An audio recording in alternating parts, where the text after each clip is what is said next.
Back to yesterday's primary election, and particularly the Democratic mayoral race. As results are still being tabulated, this is where the first round of voting stands. That's the first choice selection on your ranked choice ballot. Mamdani leading Cuomo by 8 percentage points. Yeah, because we do this ranked choice voting right now. So at first glance, you're thinking no one candidate has passed that 50% threshold needed to claim a victory. And you're right. So to find this path forward, you actually have to do your own math and kind of understand the relationships, right? A lot. It all comes down to, I guess, Mamdani's relationship with Brad Lander. Absolutely, because the two endorsed each other last week, even appearing on the stage together briefly last night. And that was seemingly enough for the Cuomo camp. Unable to find a path to victory, he conceded the primary election. There's a lot to break down here, including what comes next. So we have ABC News political director Avery Harper right here next to us, but we do want to start with a look at the reaction from last night. A lot of reaction that there is. So let's get to Phil Taitt live in front of City Hall with the latest. Phil. Yeah, Pedro, good morning. Assembly member Zohran Mamdani fought long and hard and came up top of this Democratic primary. He was able to fend off a crowded field of contenders, including a very recognizable face to New York City, which was former Governor Andrew Cuomo, who did concede in this race. Now, the big question this morning is, how does this win impact the Democratic Party? How does this win also impact New York City politics, as voters have already spoken? Now, as votes continue to be counted, Mayor Adams, who's running as an independent and will be in the general election in November, he's had a whole lot to say about the assembly member, as all the votes haven't even been counted. He's a snake oil salesman. He will say and do anything to get elected. You had one candidate that was running away from his record. You had another candidate with no record, and you have Eric Adams with a record. I delivered for this city, and we're not going backwards. Now, the 33-year-old Democratic Socialist touted a message on the campaign trail, pushing an agenda for free buses, health care, more affordable housing, which gained traction with voters. But as Mamdani rose in the polls, it was clear he was a competitor for the former governor who looked to make a political comeback, but fell short. Now, last night, the assembly member had started to pull ahead with more than an estimated 80% of ballots counted. Let's take a listen. Tonight, we made history.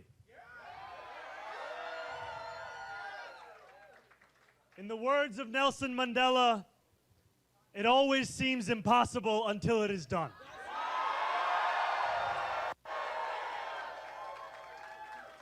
My friends, we have done it.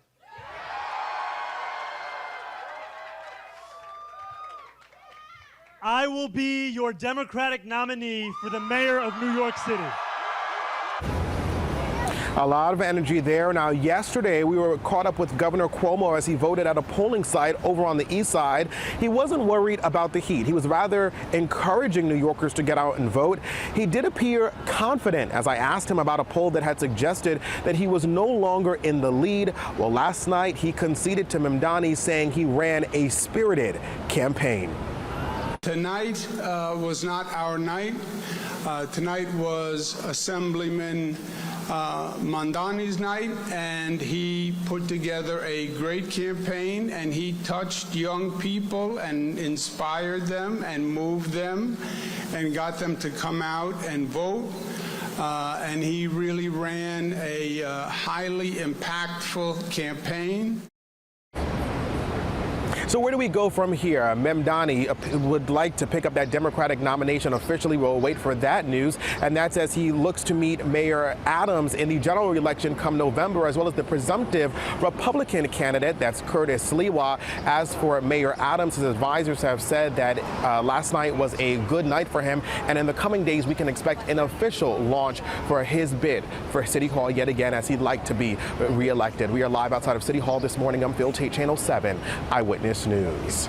All right, Phil, thank you. Joining us now with more on the outcome from the Democratic primaries, ABC News political director Avery Harper. Good morning, Avery. Thank you for, especially after coming in last night. Yes. We appreciate you being Very here. late last night. Seriously, we appreciate it. But the big question is this: we were talking about it before we came on, and we were like, well, this is a bit of a surprise. Not so much to you. This didn't shock you. Right. This did not shock me, just given the amount of grassroots support that I saw building for Mamdani, especially in the outer boroughs, and the issues issues that he spoke about really did energize folks to come out to the polls. And then also, anti-Trump sentiment is a pretty powerful force within the Democratic Party. That too, I think, energized folks to come out and vote early, and for somebody who was at the opposite end of the spectrum than Trump. Yeah. Am I, Avery, as an old guy, am I missing something about the electorate? Are they younger? Are they motivated? I'm just trying to figure out how it happened in a matter of weeks. Listen, I think that is a conversation that's being had by the Democratic Party nationally, especially after those losses up and down the ballot in November. Should the party be leaning into more moderate voters or trying to double down on progressive ideals? Should they be staying with the old guard or trying to usher in a new generation of leadership? I'm not sure that New York is reflective of the national sentiment of Democratic voters, but certainly here in New York, obviously the momentum is with the young and the progressive. Right, and New York can sometimes lead some trends, right? Sometimes. So looking ahead, though, to November, what does this primary mean for what could happen with independent, some independent candidates? Right, I mean, the glaring omission from the conversation last night was Eric Adams. He is going to be on the ballot, running as an independent. We know Andrew Cuomo is still continuing to weigh his options. He could also appear on an alternative party line on the ballot in November, and that would give Democratic voters, and voters just in the general electorate, more options in November with some well-known choices. And that's going to be a challenge for Mamdani because he's going to have to appeal to more moderate voters come the general election. Well, let's talk about that, appealing to more moderates, because he does appear to be pretty progressive, his platform. We're talking about free buses, free childcare, higher minimum wage. Is this a sign that New York Democrats are moving even more left? I mean, we've seen Democrats at the national stage, like Fetterman, move more centered.